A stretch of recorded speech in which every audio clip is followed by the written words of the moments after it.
Halasının oğluna sevduğumu verdiler. Geldim kapıdan geçtim kalbimde kelepçeler.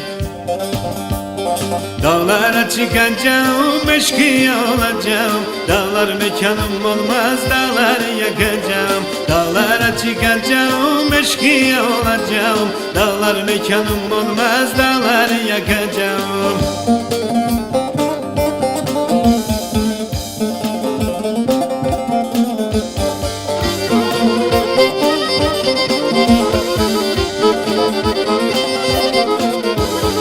Yarımın düğününe akşamüstü uğradım. Çektim bara belliyi, saçakları taradım.